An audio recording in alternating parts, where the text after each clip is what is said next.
Février est là. Les journées rallongent, et pour de nombreux jardiniers, les sécateurs commencent à démanger. C'est le moment, pense-t-on, de préparer nos rosiers pour la belle saison.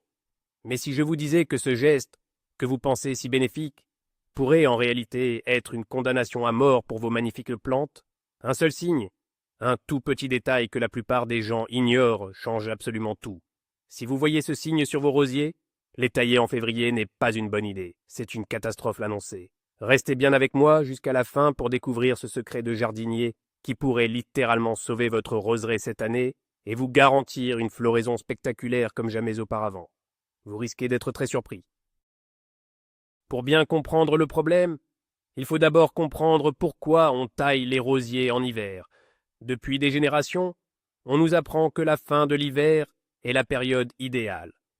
L'idée générale est de le faire pendant le repos végétatif de la plante, c'est-à-dire quand elle dort, avant que la sève ne remonte dans les tiges. La taille a plusieurs objectifs cruciaux. Premièrement, on élimine le bois mort, malade ou abîmé, ce qui est un nettoyage sanitaire essentiel. Deuxièmement, on aère le cœur du rosier pour que la lumière et l'air puissent circuler, ce qui prévient l'apparition de maladies comme les champignons. Et enfin, le plus important, on stimule la plante à produire de nouvelles pousses vigoureuses, car ce sont ces nouvelles pousses qui porteront les plus belles fleurs. Sur le papier, février semble donc parfait. L'hiver touche à sa fin. Les plus grands froids sont souvent passés, et le printemps n'est plus très loin. C'est cette logique calendaire, ce réflexe hérité, qui nous pousse à sortir nos outils. Mais la nature, et surtout le rosier, ne regarde pas le calendrier. Elle regarde la météo, la température, la lumière, et elle nous envoie des signaux bien plus précis qu'une simple date. Le premier grand mythe à déconstruire est celui de la date fixe. Le jardinage n'est pas une science exacte basée sur un calendrier grégorien. C'est un dialogue permanent avec le vivant. Dire qu'il faut tailler les rosiers en février est une simplification dangereuse.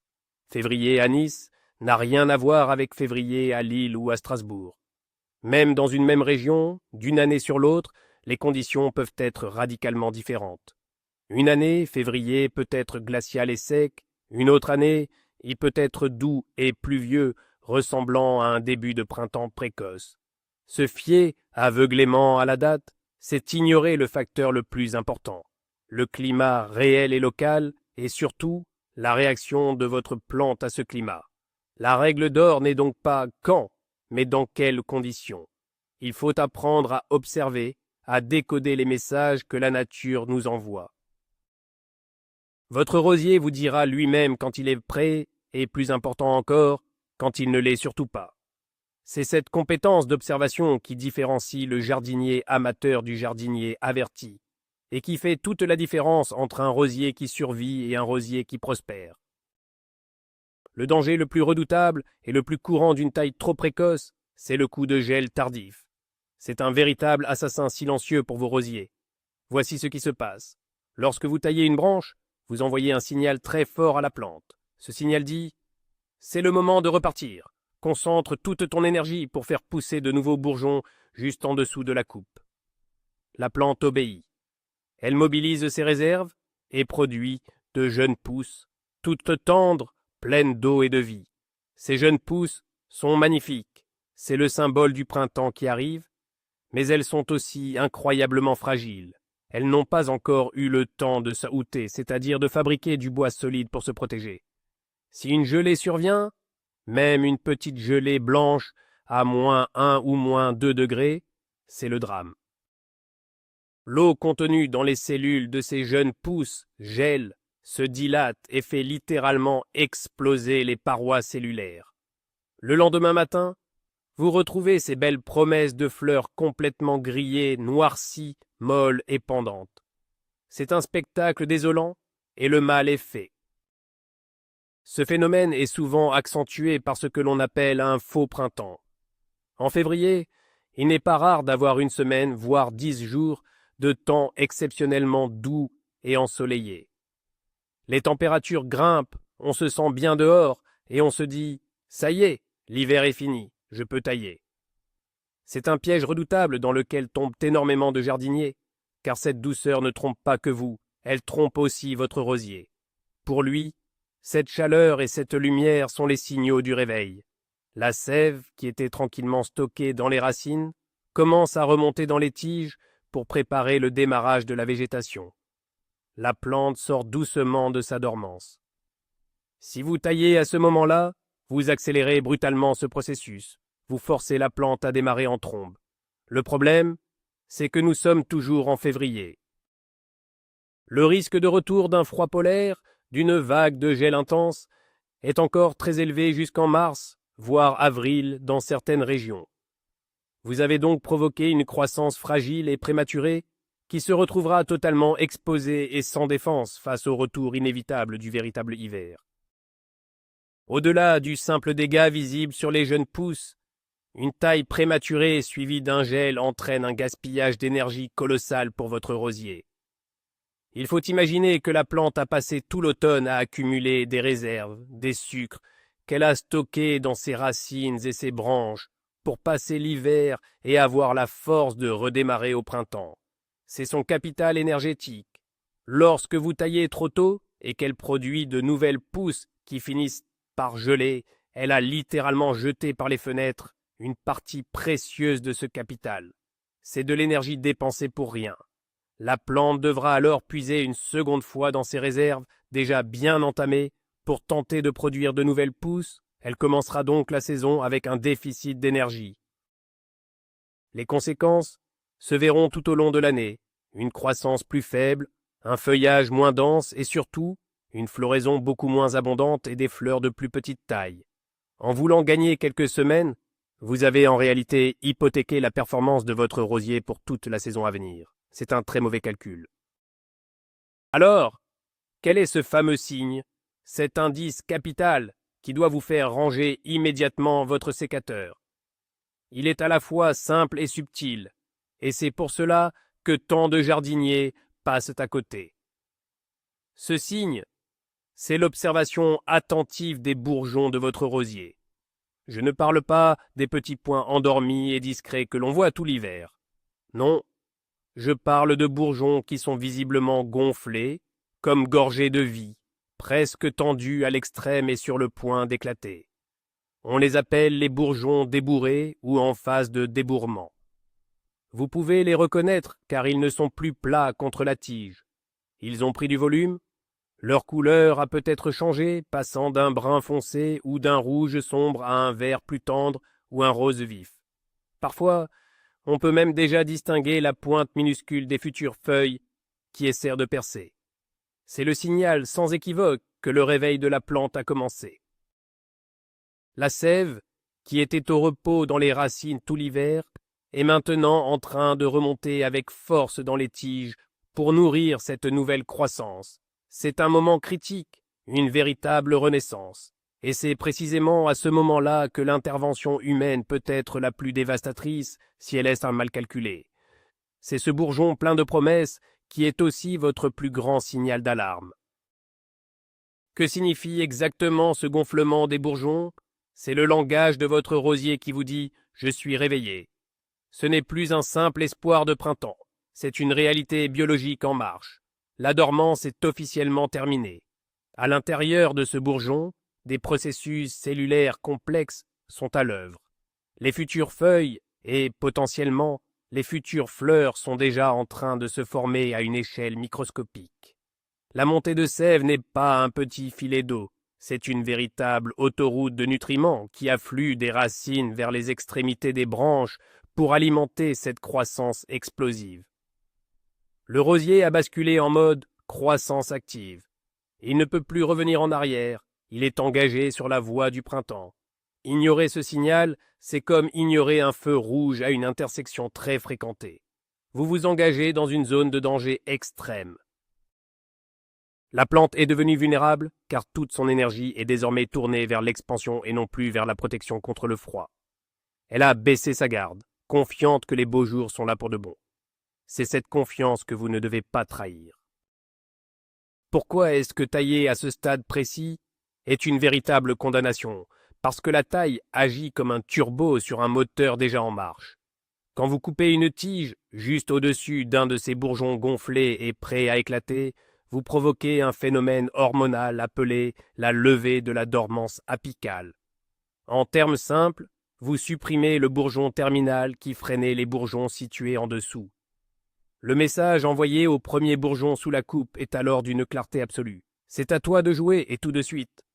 Tout l'afflux de sève qui montait dans la branche est soudainement redirigé avec une force immense vers ce bourgeon unique. Sa croissance devient alors explosive. En quelques jours à peine, il va se transformer en une jeune pousse de plusieurs centimètres. Vous avez forcé une croissance immédiate et incontrôlable au moment le plus risqué de l'année. Vous n'avez laissé aucune marge de manœuvre, aucune possibilité de retour en arrière.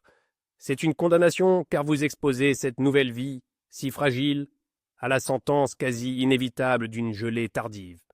Vous avez vous-même créé la victime et l'avez placée sous le couperet du gel. Pour que ce soit parfaitement clair, je vous invite à faire une petite expérience visuelle. Allez dans votre jardin et observez attentivement deux types de bourgeons sur vos rosiers. D'abord, cherchez un bourgeon dormant. Il est petit, très près de la tige, souvent de couleur sombre, presque noire ou pourpre. Il est dur au toucher, et sa forme est triangulaire et pointue. Il semble fermé, verrouillé, en attente. C'est le stade de la patience, le stade où la taille est encore envisageable bien que risquée. Maintenant, cherchez le bourgeon signe d'alarme. Il est différent. Il est plus gros, arrondi, visiblement gonflé. Il s'est écarté de la tige, comme s'il prenait son élan. Sa couleur est plus vive, un rouge éclatant ou un vert tendre. On voit clairement les écailles qui le protègent en train de s'écarter, laissant parfois entrevoir le duvet des jeunes feuilles à l'intérieur. Si vous appuyez doucement dessus, il semble plein, gorgé de sève. La différence est flagrante quand on y prête attention. Le premier est une promesse endormie, le second est une action déjà commencée. C'est ce second bourgeon qui est votre panneau stop. Si vous le voyez, rangez vos outils et attendez. Imaginons maintenant le pire scénario. Vous avez ignoré le signe. Vous avez taillé vos rosiers malgré les bourgeons gonflés. Une vague de froid arrive, comme c'est si fréquent en fin d'hiver. Que se passe-t-il concrètement? Le lendemain de la gelée, vous allez découvrir un spectacle navrant. Toutes les jeunes pousses qui s'étaient développées suite à votre taille seront complètement détruites. Elles auront une apparence de légumes trop cuits. Elles seront noires ou marron foncé, totalement molles, et pendront lamentablement le long des tiges. Au toucher, elles seront gluantes et se désagrégeront. C'est la conséquence directe de l'explosion des cellules végétales par le gel. Toute cette belle croissance verte, promesse de dizaines de fleurs, est anéantie en une seule nuit. Le rosier a subi un choc terrible, un traumatisme qui va bien au-delà de la simple perte de quelques feuilles. C'est un coup d'arrêt brutal dans son développement, et il devra trouver les ressources pour cicatriser et repartir de zéro, ou presque. C'est une vision qui brise le cœur de tout jardinier. Mais le drame ne s'arrête pas à la perte des jeunes pousses. Les dégâts à long terme sont souvent bien plus insidieux et dangereux. Ces tissus grillés par le gel, ces petites branches noircies et ramollies sont des portes d'entrée béantes pour une multitude de maladies.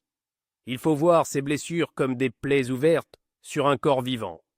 Les spores de champignons pathogènes, comme le botrytis, la pourriture grise ou les chancres qui sont présents partout dans l'environnement, vont trouver là un terrain de jeu idéal pour s'installer. Une fois à l'intérieur, ces maladies peuvent progresser le long de la tige, attaquant le bois sain et affaiblissant durablement toute la branche, voire le rosier entier. La plante, déjà affaiblie par l'effort fourni pour créer les pousses gelées, aura beaucoup plus de mal à se défendre contre ces invasions.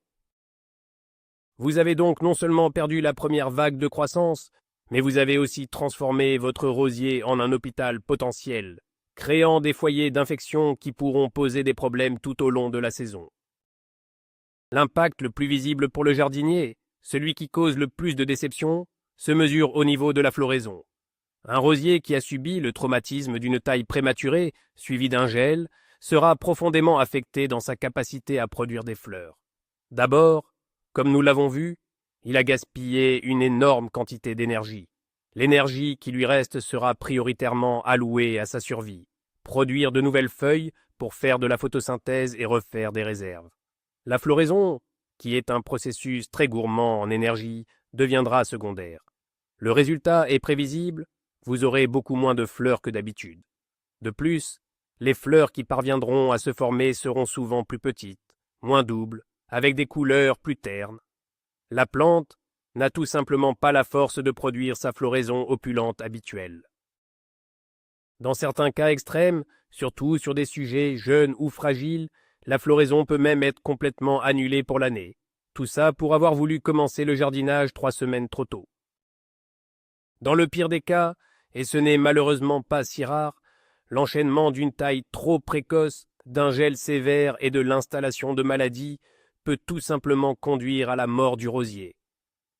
Ce scénario est particulièrement probable pour les rosiers jeunes, plantés dans l'année, qui n'ont pas encore eu le temps de développer un système racinaire puissant et de faire beaucoup de réserves. Il est aussi très risqué pour des variétés réputées plus fragiles ou pour des rosiers déjà affaiblis par une saison précédente difficile. Le stress répété est un tueur. La plante doit d'abord gérer le choc de la taille, puis le choc du gel, puis l'attaque des maladies, tout en essayant de trouver l'énergie pour repartir. C'est parfois trop lui demander. Le dépérissement peut être lent une branche après l'autre, ou brutal. Le rosier n'arrive tout simplement pas à se remettre de ses agressions multiples. Et le jardinier se retrouve avec un pied mort, en se demandant ce qu'il a bien pu faire de mal, alors que la cause première est cette simple erreur de timing, cette impatience de février. Alors, si février est un piège, quel est le moment idéal pour tailler? La réponse est simple et pleine de bon sens. Il faut tailler lorsque le risque de forte gelée est écarté dans votre région.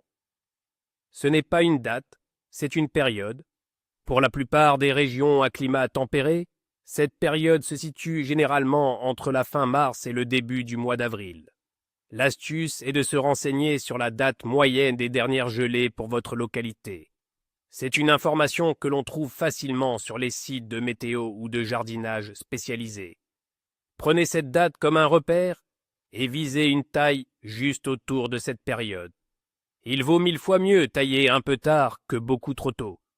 Un rosier taillé en avril, même s'il a déjà quelques petites feuilles, s'en remettra très bien et très vite. Il est en pleine force, la sève est là, la croissance est active, et il n'y a plus de risque de coup d'arrêt glacial. Vous travaillez avec la nature et non contre elle. La patience est la plus grande vertu du jardinier, et c'est particulièrement vrai pour la taille des rosiers. Pour ceux qui ont du mal avec les dates et les statistiques, il existe une astuce de grand-mère, un repère biologique infaillible, la règle du forsythia.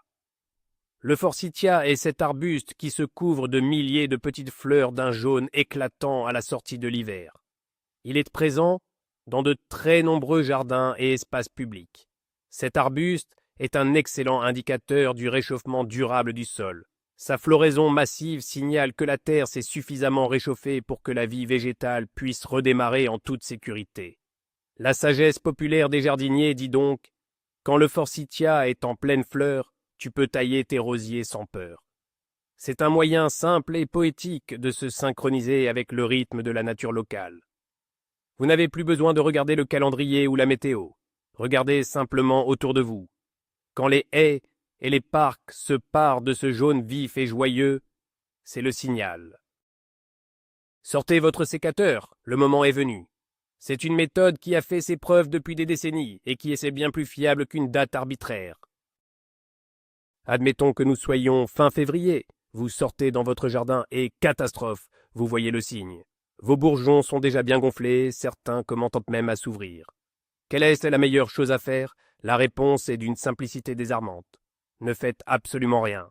Rangez votre sécateur et résistez à la tentation. Votre rosier s'est réveillé un peu trop tôt. Ce n'est pas grave en soi. Tant que vous ne l'encouragez pas, laissez-le gérer ce réveil précoce à son rythme. S'il doit y avoir une gelée, Les dégâts seront bien moindres sur des bourgeons simplement gonflés que sur de longues pousses tendres que vous auriez provoquées par la taille. Attendez que le risque de gel soit passé, fin mars ou début avril. À ce moment-là, vous pourrez tailler. Oui, le rosier aura peut-être déjà des petites feuilles. Ce n'est pas idéal, mais c'est infiniment moins grave que de tailler trop tôt. Vous couperez alors des rameaux avec quelques feuilles, mais la plante, en pleine croissance et sans risque de gel, repartira de plus belle et comblera très vite ce petit retard. La patience est votre meilleur outil. Puisque nous parlons de taille, et pour être complet, rappelons rapidement les gestes techniques à effectuer lorsque le bon moment sera enfin arrivé. Premièrement, assurez-vous que vos outils, sécateurs ou coupe-branches, sont parfaitement propres et désinfectés, par exemple avec de l'alcool à 70 degrés. C'est crucial pour ne pas transmettre de maladies d'une plante à l'autre. Deuxièmement, vos outils doivent être très bien affûtés pour faire des coupes nettes et franches qui cicatriseront beaucoup plus vite. La coupe doit toujours se faire en biseau, avec une inclinaison d'environ 45 degrés. La partie la plus haute du biseau doit être du côté opposé au bourgeon, et la partie la plus basse, juste un peu au-dessus du bourgeon. Cela permet à l'eau de pluie de s'écouler sans stagner sur la plaie ou sur le bourgeon. Enfin, et c'est très important, choisissez toujours de tailler au-dessus d'un bourgeon qui est tourné vers l'extérieur de l'arbuste. La nouvelle branche poussera ainsi dans cette direction, ce qui permettra d'aérer le cœur du rosier et de lui donner une belle forme harmonieuse. Il est important de noter qu'il existe des milliers de variétés de rosiers et qu'il peut y avoir quelques nuances. La règle principale concernant le danger du gel sur les nouvelles pousses reste valable pour absolument tous les rosiers. Cependant, la manière et l'intensité de la taille peuvent varier. Par exemple, les rosiers grimpants non remontants, c'est-à-dire qui ne fleurissent qu'une seule fois au printemps, fleurissent sur le bois de l'année précédente. Une taille sévère en fin d'hiver supprimerait donc toutes les fleurs à venir. Pour eux, on effectue une taille légère de nettoyage après la floraison, en été. Pour les rosiers arbustifs ou les rosiers anciens, la taille est souvent moins sévère que pour les rosiers buissons modernes. On se contente de rafraîchir leur silhouette. Mais le principe de base reste le même. L'intervention principale, celle qui consiste à enlever le bois mort et à structurer la plante, doit attendre que les grands froids soient définitivement passés. L'observation du bourgeon reste votre meilleur guide, quelle que soit la famille de votre rosier. Une objection légitime pourrait venir des jardiniers vivant dans des régions aux hivers très doux. Si vous habitez sur la côte d'Azur, en Corse, ou sur le littoral atlantique où les fortes gelées sont extrêmement rares, voire inexistantes, la question se pose différemment. Dans ces climats privilégiés, le risque de voir une nouvelle pousse détruite par le gel en février ou mars est très faible. Par conséquent, la fenêtre pour la taille est beaucoup plus large. Il est souvent possible de tailler dès la fin janvier ou en février sans prendre de risque majeur. Cependant, même dans ces régions, il faut rester vigilant. Un coup de froid exceptionnel est toujours possible. La règle de l'observation des bourgeons reste pertinente. Elle vous indique que la plante est en phase de croissance active. Si la météo annonce une semaine de mistral glacial ou une descente d'air polaire inattendue, il sera toujours plus prudent de reporter la taille. Le principe de précaution est le meilleur ami du jardinier, même sous un climat clément. Au-delà des aspects purement techniques, il y a une dimension psychologique à notre impatience de tailler en février. Après les longs mois d'hiver, souvent gris et froids, le jardinier a une envie irrépressible de retourner à la terre, de faire quelque chose, d'agir. La taille des rosiers est souvent le premier grand chantier du printemps, un rituel qui marque la fin de la dormance, pas seulement celle des plantes, mais aussi la nôtre. On a envie de nettoyer, de ranger, de préparer, de sentir qu'on participe au renouveau de la nature. C'est une pulsion tout à fait compréhensible, mais il faut apprendre à la canaliser. Si cette énergie vous démange, il y a des centaines d'autres tâches utiles à faire au jardin en attendant le bon moment pour la taille. Vous pouvez nettoyer et affûter vos outils, préparer vos tuteurs, amender le sol au pied des rosiers avec du compost bien mûr, désherber doucement, ou encore planifier vos futures plantations. Occupez vos mains et votre esprit, et laissez vos rosiers se réveiller tranquillement, à leur propre rythme. Pour conclure cette longue analyse, retenons la règle d'or, la seule qui compte vraiment. Votre meilleur outil de jardinage n'est pas votre sécateur, c'est votre regard. Oubliez la date sur le calendrier. Sortez dans votre jardin, approchez-vous de vos rosiers et observez-les. Apprenez à reconnaître ce fameux bourgeon gonflé, tendu, prêt à éclater. Il est le messager de la plante. Il vous dit « Je suis fragile, la sève afflue, je m'élance vers la vie ». Et ce message est un ordre pour vous, celui de la patience. Le voir, en février ou début mars, est un signal d'alarme absolu, un panneau stop lumineux qui vous interdit de tailler. Attendre quelques semaines de plus n'est pas une perte de temps, c'est un acte d'intelligence et de respect envers le vivant. C'est l'assurance d'éviter le désastre du gel, de préserver l'énergie de votre plante, de la protéger des maladies, et au final, de lui permettre de vous offrir le plus beau des cadeaux, une floraison estivale généreuse, saine et absolument éblouissante. La patience est la clé de la splendeur. Voilà, le secret est révélé. Ce n'est pas une question de moi, mais un signe biologique très clair. Le débourrement, ce gonflement des bourgeons qui crient « Je me réveille ». Tailler à ce moment-là, sous la menace encore bien réelle des gelées tardives, c'est jouer à la roulette russe avec la santé de vos rosiers.